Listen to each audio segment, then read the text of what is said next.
we can share these stories, which is what I'm always for, sharing honest, real stories that entertain us and hopefully uplift us. You know what I mean? So that's kind of where From the Bottom Up came from. I was in that space myself. I looked around. I realized that, other women that I knew and really cared about were in that space. But this time around, I felt like it was more important for me to be involved behind the scenes so that I could be very actively involved in, the end result of what the public sees, and not in the front of the camera. Kwame Kilpatrick was the mayor of Detroit, and we started having an affair. We lied on the stand in a court of law. Then they decided to prosecute us for lying. We crossed lines that we had no business crossing. It was like a double life. I was a black market underground silicone injector. I was prosecuted by the Food and Drug Administration. I was aware of the complications that could arise, but so were my clients. I lost everything. So this guy, he jumps out of his car. Of all the people that he decides to grab, he grabs me. So I shot him. Nobody could really imagine how traumatic that was for me. It came down to me or him. I have a little situation going on. Just say a prayer for me.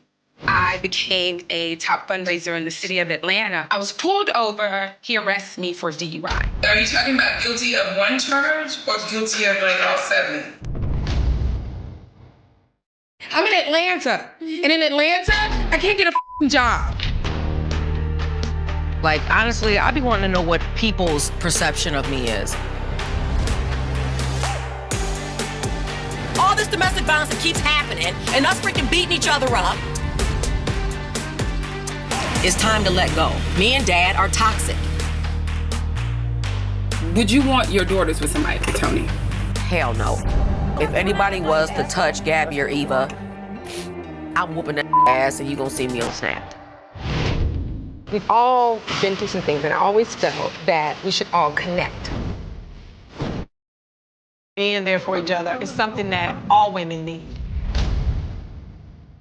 From woman to woman, don't let no man touch you. You have 2 beautiful daughters. Be proud of what you've accomplished. Nobody can take that away from you, not one soul. I have friends, but in meeting them, they have strengthened me to do so much better and be focused on doing the right thing.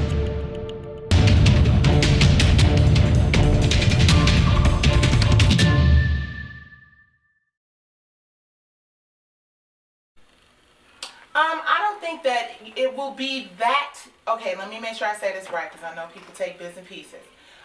The intention that we started with R&B Divas, I cast the show. We were all friends. Some of us were friends for a very long time. We had never had any of the issues that some people saw unfold, throughout the series. We were all just very good friends who wanted to, rebuild our careers, relaunch our careers, support our families, and it's a very similar tone in terms of what the series started off as. The way that it's different is because I am a real partner in this, and I had the amazing blessing of being able to partner with Queen Latifah and Flavor Unit and Centric, which is the network designed for Black women. Everybody involved in this partnership has a very clear vision of something that empowers and uplifts and gives women a second chance and tells real honest stories. So I feel like the difference is that the entire team is on the same page with the same vision, and that vision that we have for R&B Divas, which is very similar to what we have for this series, will continue throughout the season and the franchise as it grows. We have the original ladies here right now. Thank God that I'm so excited that y'all are here. Come on. I'm in a much better place than I was 10 months ago. can't change the past, but I want to change my present and my future. You could have never told me that I needed that kind of help, that I even had anger issues. I learned for me that it was all about my thinking. That's what allowed me even to be able to come home and get back on my grind. It's called doing the work. You got to do the work. I know you and Shanita are new to this group. You haven't had an opportunity to hear your journey or Maya's journey. You go through a depression like I did, people think that because you're broken, you broke. Speaking of the bottom, things that I hear about myself that I wish I couldn't hear is that I'm still an addict. You ain't got no house, you ain't got no money. Everybody knows I've had my struggles and stuff like that. I'm just trying to rebuild my self-respect. I mean, a lot of people got problems these days. I'm not the only one. She is covering up some junk, man. Girl, I've been stuck in the bottom for too long. I need to find my son. Seems like you're just a little too obsessed with my problem. When I came into this group, I was a little apprehensive, but I said I do want to come in with an open heart and an open mind. I've kind of latched onto something in Detroit. It's to raise money to help untested rape kids. Help me put together what a major fundraiser like this would look like. Man, I'm anything Detroit.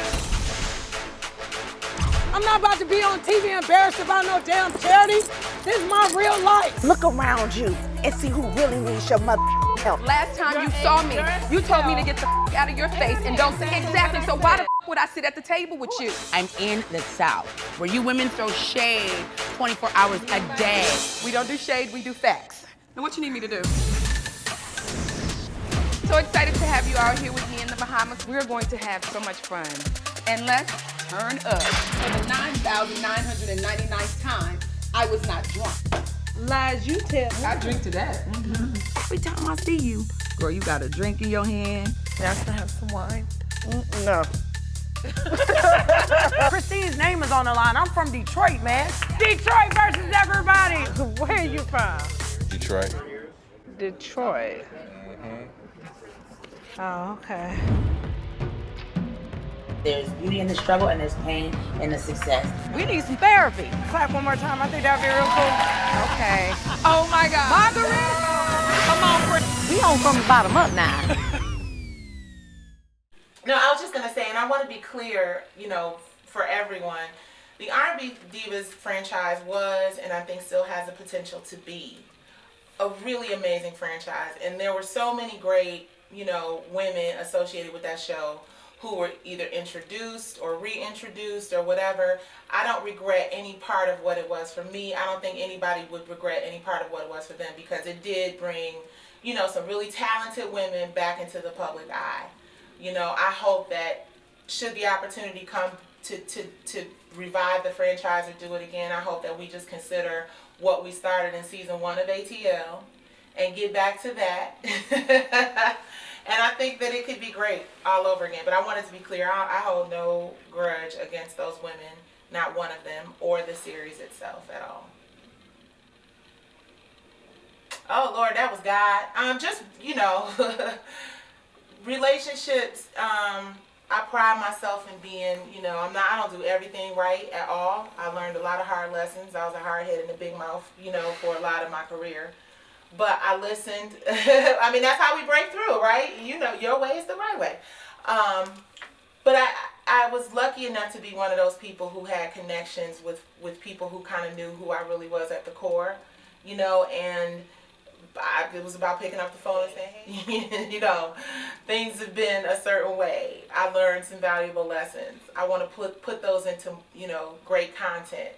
I was able, by the grace of God, to have, you know, relationships with really solid business partners who understood the vision even before R&B Divas, you know, who were gracious enough to come on board and support me in kind of putting this show together.